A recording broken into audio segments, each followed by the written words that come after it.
Hey everyone, and welcome to The Explainer. I am absolutely thrilled to have you here today. We're going to be doing a deep narrative analysis, like a true kataki vyakya, unpacking something really special. We are looking at a super condensed, perfectly crafted, 6-line literary cliffhanger from a story known as The Price of the Luminous Curse. You know, writing a truly compelling cliffhanger, it's an absolute art form. You literally have to strip away all the fluff and just leave this bare-bones raw tension. And man, the source material we're looking at today does exactly that. We're going to break down how just a handful of simple sentences can totally captivate us and leave us absolutely desperate for more. So, let's get into it. Okay, let's dive into this. The time has come to break the curse. By starting right here, we're dropped directly into the climax of the text, exactly like the author intended. You can just feel the immediate jarring tension of this isolated quote. We don't even have the full context yet, but honestly, we don't really need it to feel the weight of this moment. A curse is a heavy, terrible thing, right? So the promise of breaking it should feel like a relief. But when you isolate this sentence, it doesn't feel like a relief at all, does it? Actually, it feels kind of ominous. It feels like a trap is being sprung. Keep that feeling in the back of your mind as we deconstruct exactly how the author walked us right into this specific, heart-stopping moment. Part 1. Endless Pursuit. Foundation of Fear. To really get the climax, we have to understand the foundation. This brings us to the inescapable pursuit established at the very beginning of the source material. Before we even get to the magic or the curses, the author establishes a deeply human, deeply terrifying emotion, the feeling of being hunted. He could always find Aryan. It is just so simple, yet it instantly creates a terrifying status quo. In just 6 words, we are thrown into a world of absolute paranoia. There is this persistent, heavy threat hanging over our character, Aryan. And notice what's missing. The text doesn't even tell us who he is. Using an unnamed pursuer is a classic literary device used to just max out the dread. Because the threat isn't named, the author basically forces our own imaginations to fill in the blank with whatever scares us the most. Aryan is trapped in this endless game of cat and mouse, and that one word, always, tells us it's a game he is definitely losing. Let's move to part 2, the light shim, a sudden shift, and see how this builds. We transition from the character's deeply internal, suffocating paranoia into a sudden, external supernatural interruption. So Aryan is totally focused on this unstoppable pursuer, and as readers, we are too. We're expecting that he, from the first line, to finally step out of the shadows. But then, the narrative takes this sharp, totally unexpected turn. And just then, this is the pivot right here. I really want to point out the dramatic shift happening in this moment, utilizing those 3 little dots. It's a completely intentional dramatic pause. In writing, ellipses are basically used to stretch time, right? They make the reader hold their breath for just a fraction of a second longer. The author is signaling to us, whatever you were expecting to happen, forget it, something else is here.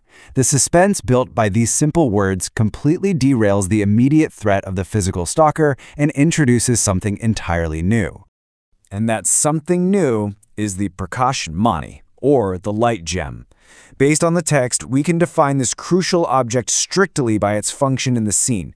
It's a mystical object capable of housing a mysterious, sentient voice that dictates the terms of a curse. I mean, think about the terrifying realization hitting our character right now. You're running for your life from an unstoppable person, and suddenly, an inanimate, glowing stone just starts speaking to you. It completely shatters the reality the character was operating in just 1 sentence prior. Let's break down the physical mechanics of this sudden shift. First, the camera in our mind's eye pans entirely away from the unseen pursuer. The focus shifts 100% to the Prakash Mani. Second, a voice emerges from right within the gem itself. It's not a person holding it, the gem literally is the vessel. And finally, the origin of this entity remains totally unknown. We went from being hunted by an unnamed he to being addressed by some unknown being living inside a rock. The claustrophobia of this moment is brilliant. Aryan is physically trapped by his pursuer, and now he is supernaturally trapped by this voice. No way out. Part 3. The Heavy Price. The Ultimatum. The narrative has completely cornered Aryan. And now it is time for the entity in the light gem to lay its cards on the table. The gravity of this impending dialogue is just immense. Let's visually map out this rapid escalation of tension really quick. Step 1, the inescapable tracking. Boom. The baseline of fear is set. Step 2, the sudden interruption. The fear is compounded by the total unknown. And step 3, the voice's ultimatum. Laying it out like this shows us step by step how the author masterfully built a narrative trap in just a few short lines. We are literally being funneled down into one singular, impossible moment of decision. The trap is snapped shut. Now, what's really interesting about this slide is how perfectly it dissects the emotional whiplash the protagonist and the reader experience in a split second. First, the voice says, "The time has come to break the curse." Now, this is hope. For one brief, fleeting second, salvation is offered. But almost immediately after, the sentence finishes, "But its price will be more than you can imagine." And there it is, absolute dread. It is a brilliant bait and switch. The author dangles the one thing Aryan wants, freedom from the curse, and instantly attaches this unimaginably heavy anchor to it. Part 4, Part 11, Ultimate Suspense. As we get ready to wrap up this explainer, we really have to look at the ultimate narrative stakes of this curse and the actual mechanics of the cliffhanger itself. The author has built this incredible pressure cooker of tension, right? They've layered physical threats with supernatural ultimatums and brought the protagonist to the absolute brink of an impossible choice. So how do you resolve a 6-line setup that's this intense?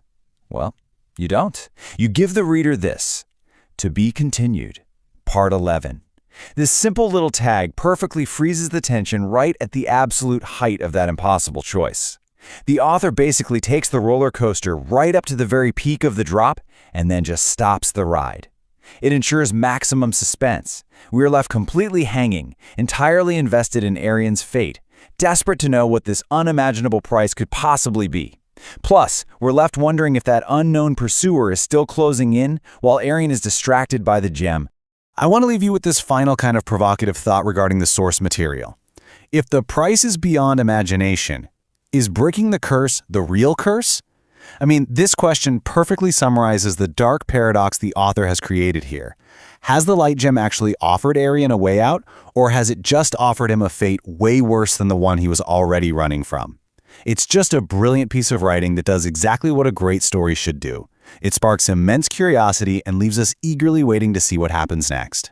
Thank you so much for joining me for this explainer. I really hope this deeper look helps you appreciate the incredible mechanics behind a truly great cliffhanger.